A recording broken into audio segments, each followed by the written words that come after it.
throughout this course is just to help us kind of understand the nature of pain in our lives. I'm going to use the metaphor of a muscle, which is essentially that a certain amount of pain is actually good for us. The same way, like if you never exercise your muscles, if you never stress your muscles, if you never like get out and run or pick up something heavy, your body deteriorates and it begins to fall apart. But at the same time, if you like go try to pick up 500 pounds on your first day in the gym, you're going to completely destroy yourself. There's kind of like a Goldilocks zone of pain that is actually healthy for us. If we're just a couch potato and everything's always comfortable, we actually deteriorate. We become lazy and compulsive and demanding and delusional and all these horrible things. A certain amount of stress in our lives actually keeps us grounded in reality and improves mental health outcomes. But if you kind of go along that curve of pain, there eventually comes a tipping point where adding more pain or stress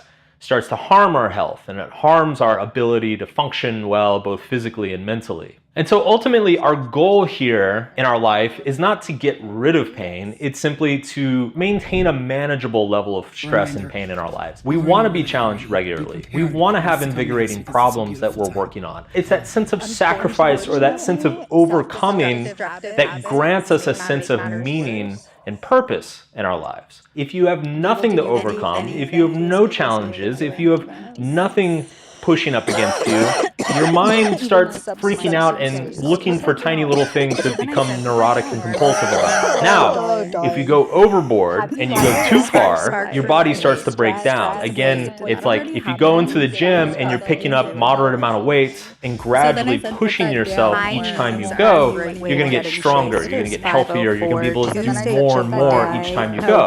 But if you go to the gym and you try to like squat 500 pounds, you're going to break your back. And that breaking of your back is essentially what trauma is. There's a certain breaking point with pain and stress where your mind just kind of gives out and like loses it and is like checks out and is like, fuck this shit. I'm going off the reservation. To extend the metaphor even further, let's say you go to the gym and you have a good workout and you feel sore the next day. Well, there are ways to treat that soreness. You know, you get a little bit of extra rest, maybe you put an ice pack on, do a sauna, drink a protein shake. Like these things will all help your body recover, but a protein shake and a sauna is not going to help a broken back. A broken back needs a whole nother level of treatment and therapy. You know, you need to go to the hospital basically and spend months and months and months going through intense recuperation and physical therapy. And so the same is true with trauma, right? If I'm just having a very stressful year in my career, that's like hitting the gym like 5 times a week and being sore and exhausted all the time. Like you can handle it, you can recover from it. At some point, you're going to need to rest a lot to recover from that amount of stress and strain. But you're going to be okay, and actually you're going to come out the other side much, much stronger for it. But let's say you get in a car accident, you're in like a van with a bunch of like 5 of your coworkers, and you were driving and it kills everybody but you.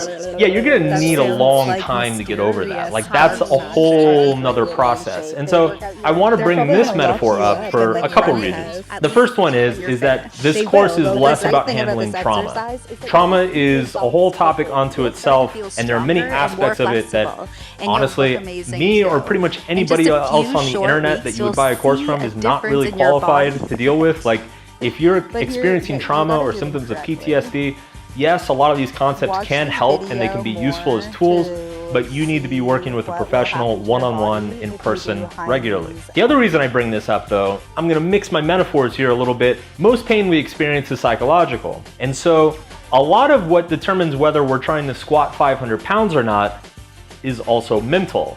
It's the type 2 pain. We've started to see this a lot more often lately, where if you define for yourself something as traumatic, like if you decide that Amazon losing your iPhone delivery is a traumatic experience, your brain will actually believe that. Your brain will actually be like, yeah, that's trauma. Let's have a traumatic reaction to that. And so you need to be very careful in terms of the definitions of pain and the significance that you subscribe to in terms of the different pain that you're experiencing, because an event in your life can happen that is, in reality, it's like a 30-pound dumbbell, but in your mind, it's a 500-pound squat. You're gonna fucking break your back still. it's important to be careful with the narratives that you construct around your experiences, the significance you ascribe to different events that happen. Ultimately, a lot of this stuff is very personal too, right? Like something that could feel like a 30-pound dumbbell to me could feel like a 500-pound squat to you, and vice versa. Just to use an example from my own life, as I wrote in Subtle Art, my first girlfriend cheated on me and left me. And obviously that's a horrible experience. It fucking sucks. But millions and millions and millions of people have had that experience. Like that is not a particularly unusual experience in the human condition. But because I had come from a background of like such an emotionally dysfunctional family, and I'd come from an environment where I'd largely been deprived of intimacy and trust throughout most of my young life, I was particularly sensitive to that event. So, you know, it might not have broken most people's backs, certainly it would hurt, but it really fucked mine up pretty good. And it took me years and years to kind of work through that and overcome that. You know, obviously different pain throughout our lives, it can compound on one another. Like you can, to keep this fucking gym metaphor going even further, you can hurt your back squatting too much weight when you're like 9 years old, you know, because let's say your dad did something really fucked up. And then when you're 25, a very similar thing happens and it breaks your back and you have a traumatic response to it. There's a lot of complexity involved with what is actually experienced as just kind of run-of-the-mill pain or loss or grief, and what is actually experienced as trauma. But the point of all this is this course is focused on type 2 pain, because that's the type of pain that we have the most control over, although we will talk about sustaining type 1 pain as well.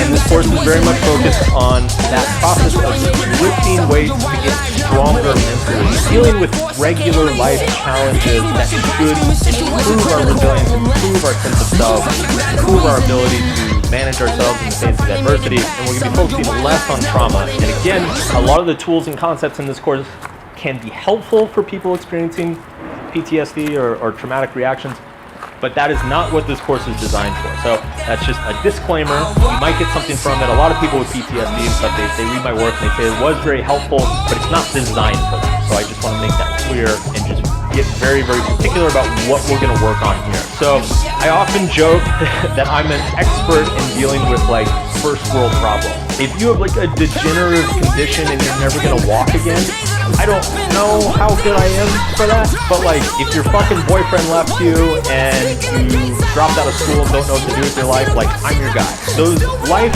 challenges that we all have to deal with from time to time, or even just kind of the day-to-day stresses of, you know, being overworked or having a shitty boss or being stuck in a toxic relationship or having a parent that treats you like shit. Like these are the things that we're here for, and the tools and techniques in this course are designed to help. So with that, let's start off with our first exercise. There's a workbook available to download.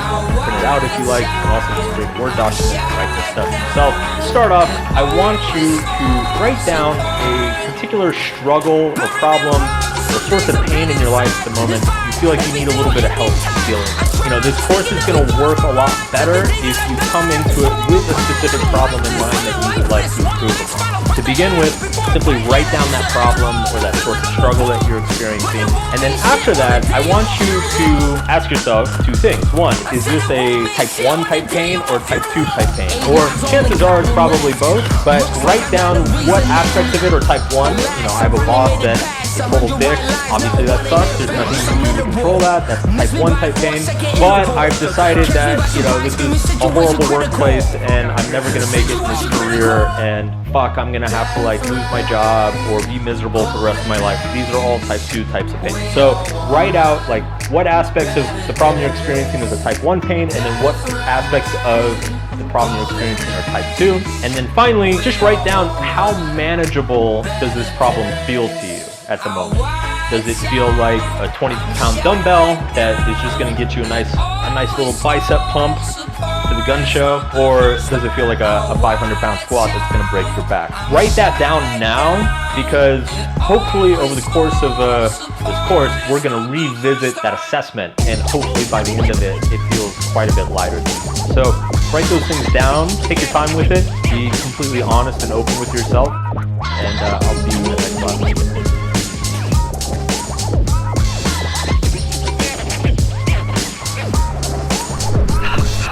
Problem in mind that you would like to improve upon. To begin with, simply write down that problem or that source of struggle that you're experiencing. And then after that, I want you to ask yourself two things. One, is this a type 1 type pain or type 2 type pain? Or chances are it's probably both, but write down what aspects of it are type 1. You know, I have a boss that's a total dick. Obviously that sucks. There's nothing you can do to control that. That's type 1 type pain. But I've decided that, you know, this is a horrible workplace and I'm never gonna make it in this career, and fuck, I'm gonna have to like lose my job or be miserable for the rest of my life. These are all type 2 types of pain. So write out like what aspects of the problem you're experiencing is a type 1 pain, and then what aspects of the problem you're experiencing are type 2. And then finally, just write down how manageable does this problem feel to you at the moment. Does it feel like a 20-pound dumbbell that is just going to get you a nice